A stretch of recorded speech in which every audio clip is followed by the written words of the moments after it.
Alright, listen up. I've had teams of researchers, scientists, theoretical physicists, some of the very best and brightest minds the world has produced, combing over the data from the recent major at Copenhagen. And unfortunately, it's led to some not so great conclusions about the current state of the meta in Counter-Strike 2. There's no delicate way to put this, so I'm just going to come out and say it. Counter-Strike has a pistol round problem. Right now, it is no exaggeration to say that the pistol rounds are the two most important rounds in any game at any given time, and winning or losing those rounds has a heavy correlation to the outcome of that game as a whole. Now, the savvy, sharp, keen-eyed viewers in the audience might point out immediately that 1, this was also the case in CSGO to a certain extent, and 2, Lion, you've made like 15 different videos about how much you hate pistol rounds already. Isn't this just you pushing an agenda? And to the first thing, I would say, you're not wrong. However, the problem has worsened in the current state of CS2. And 2, yes, I hate pistol rounds. What are you going to do about it? Fight me in the comments? That just helps me. That just makes my video do better. Go ahead, do it. I'll wait. Because this moves beyond your simple whinging about me hating pistol rounds as a personal player. No. I have the data. I have the receipts. I have the ability to scientifically prove that this is a problem worth addressing, and that's what we're going to do in this video. So if that sounds interesting to you, make sure you guys take a second, leave a like, leave a comment down below, and subscribe to the channel if you haven't already. It helps out immensely in the YouTube algorithm and helps me with my goal of reaching 1,000 subscribers as soon as possible. While you are down there, consider becoming a channel member. For $5 a month, you can support what I do directly, gain access to exclusive emblems and emotes, and a shoutout at the end of every video, as well as more features coming soon. And lastly, follow me on Twitch, twitch.tv/LionHeartZ1337. I stream Sunday through Friday, 8:30 p.m. Pacific Standard Time. Come hang out, come show some love. Other than that, let's get right back to the commentary. Alright, so before we start looking at some data from the major, I want to lay out kind of my case for why pistol rounds are too influential on the current state of the game. And if you're a fan of the channel, if you're a fan of me, then you might already know where this is going. It's all about economy. The economy is currently the biggest issue with CS2, as we still have holdover issues from the previous version that are causing massive issues in relation to how MR12 plays out, especially in a pro environment, but this is something that we all feel at all levels of play.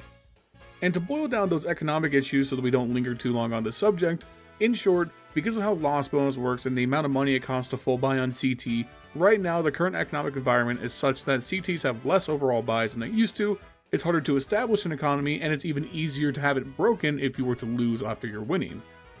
All this has caused a slight slant where the game has generally tended to be more T favored than it has in the past. Not to say that it's a totally T-sided meta, as certain maps like Overpass, Nuke, and Mirage still do favor the CTs. However, if you look at the historical data on HLTV, you'll see that over time, the map win rates have evened out more so than they've ever been, where CTs still hold an advantage, but that advantage used to be much greater in previous years. Alright, so what does it have to do with pistol rounds? Well, let's look at the major. We're looking at the elimination stage, and we're going to look at all the best of ones and then all the best of threes, and see if there are any observable trends based on how many times a team won a pistol round versus whether they ended up going on to win that game or series. And if you can't tell how seriously I'm taking this subject, I made fucking graphs. I haven't made a graph since I was in high school, alright? I'm a college dropout. I'm a failure. I did not pass calculus in college. I haven't made a graph in over 5 years. I almost forgot how. So you better like the video, damn it, alright? This took a lot of effort. Let's take a look at what we got. So firstly, there were 20 best of ones played in the elimination stage of the major. We're going to sort those out into teams that won both pistol rounds and went on to win the game, teams that won at least one pistol round and then went on to win the game, either the first or second half pistol, and then teams that lost both pistol rounds but still ended up winning the game. The first thing that stands out to me is that out of all 20 games, only one team managed to win a game when they lost both pistol rounds. It was Na'Vi versus G2 on Nuke, and I'm going to add the caveat that even though G2 won both those pistol rounds in this loss, the second half pistol, they win it, and then Na'Vi wins the force by second, which basically negates the impact of them losing the pistol round, in my opinion. So for the sake of argument, there were no cases at the major, at least in best of ones, where a team would lose both pistol rounds, the early game because of it, and then recover and win the game. But the data gets even more interesting from there. There was a stronger correlation with winning the second half pistol than winning the first half pistol. If you were going to lose one, losing your first half pistol was much more advantageous than losing the second. Teams that won the second and only the second will go on to win the series 8 times out of 20 games, leaving the remaining 7 wins out of 20 to those teams who won both pistol rounds.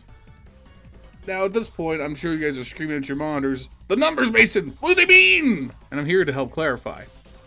Basically, in Best of Ones, there is a disproportionate correlation between winning pistol rounds and winning the game. If you win your pistol rounds, you are just more likely to win the game. Now, that is not to say that you can't win the game without winning pistol rounds. However, the correlation is very, very strong. This has contributed to the ongoing criticism that Best of Ones, especially in MR12, do not work in professional Counter-Strike, especially in a tournament like the Major. They're just too swingy. Any team can rock out and win a Best of One, especially when the pistol rounds have such high weight on the outcome of the match. So the next question should be then, if pistol rounds so heavily weigh on Best of Ones, what about when we go to Best of Threes? And lucky for you, I have prepared more graphs. Now keep in mind, there are a lot of factors that go into a Best of 3 and can affect the outcome.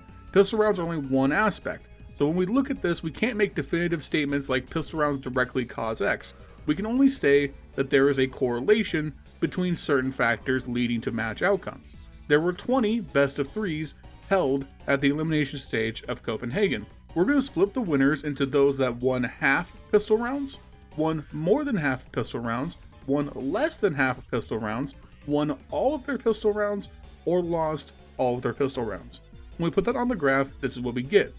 The majority of teams won at least half the pistol rounds to win their series, with 9 teams winning exactly half of their pistol rounds, 7 teams winning half or more of their pistol rounds, and 1 team winning all of their pistol rounds in a best of 3 series. Which means in 17 out of 20 best of 3s played at the final stage of the Major, or 85% of series played, there is a strong correlation between winning your pistol rounds and winning the series, which leaves the remaining 3 best of 3s not accounted for. Well, those 3 series saw the team that won win less than half of the available pistol rounds, but they still won some of them. There were 0 teams that won a best of 3 at the Major while losing every single possible pistol round in that series. So with the data laid out, let's get to our conclusions and what I think could be done to adjust the meta. In my opinion, I believe that the data strongly suggests that pistol rounds have too much of an impact on the current outcome of games in Counter-Strike 2. Now obviously, pistol rounds aren't the end-all be-all. There are other things in these series that contributed to their outcomes, I don't deny that.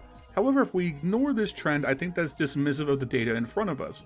There are clear signs that pistol rounds are too strong, and we should look to address that to create a healthier meta.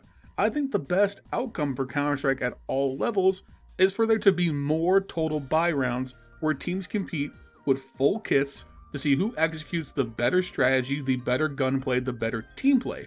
What we don't want are rounds where teams can't be competitive, rounds that simply aren't winnable except for some edge cases because of economic differences. The reality is, the more full saves there are, the less chances there are for teams to compete, make interesting plays, and make interesting outcomes. While teams can win on full saves, it's obviously the very minority of outcomes. So firstly, I think this is way less of a T-sided problem. The current state of the T economy is such that recovering from having your economy broken is very easy, and Ts get to lead a lot of full buys throughout a half, even when they're losing heavily. So instead, I want to focus on giving some of the power back to the CTs.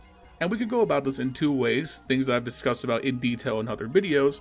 We're either going to have to make CTs cheaper or give CTs more money, because right now, getting to the full buy as the CT is the hardest part of the game, especially when you lose pistol rounds. To give an example, if the T side loses the pistol round but plants the bomb, they can force buy Gleals and sometimes AKs on the second round, and if they lose that round again but also plant the bomb, they could do that same buy again on the third round. If we flip it over to the CT side, the CTs lose the pistol, force buy on the second, but lose the second. They have no choice but to full save on the third so they could buy on the fourth round. CTs don't get the flexibility of trying to force buy again because the economy does not permit it. One thing I think most people will be able to get behind is maybe making things on CTs cheaper. So bringing down the cost of the M4s, maybe making helmet cheaper so that you can counteract AKs more easily, making the defuse kit cheaper, or some of the grenades cheaper so the CTs can better bring the utility they need to stop T-side executes. I think all of those would work. Another option that we could consider is removing pistol rounds. But I acknowledge that's an extreme minority opinion and not many people are going to get behind that. You guys can fucking fight me over it because it's correct. But, you know, listen, I'm practical. I understand it's not going to happen. I think also we could experiment with adjustments to loss bonus. Either increasing the first stage of loss bonus to help jumpstart the economy for both sides so we get more full buys throughout a game, or maybe even considering juicing up how much money you get per kill based on certain weapons so again we can incentivize more economy generation. But regardless, I think it's time to take action. In this time in the post-major environment, this is when Valve should be stepping up to make big, sweeping changes to the game because it'll have the least effect on the highest level of play and give us the most time to test things out before the next major tournament cycles start up. So, I want you guys to go into the comments and tell me what you think about the current state of the game. What are your biggest issues with the game? Let's just stick to purely stuff that we can control. Obviously, I know cheating, but I'd like to try and address issues that are feasibly solvable. You know what I'm saying? Anyways, leave them down there. I'll be down there replying as well. Do you guys think I'm correct here? Do you think pistols are actually not as important as I'm saying it? I will be ready to argue with you to death as well. Make sure you guys like, comment, subscribe, all that good stuff. Shout out to Furley, Jesse, and Justin, my channel members. I love you guys. Thank you so much. And yeah, I'll see you guys next time with a brand new video. Peace.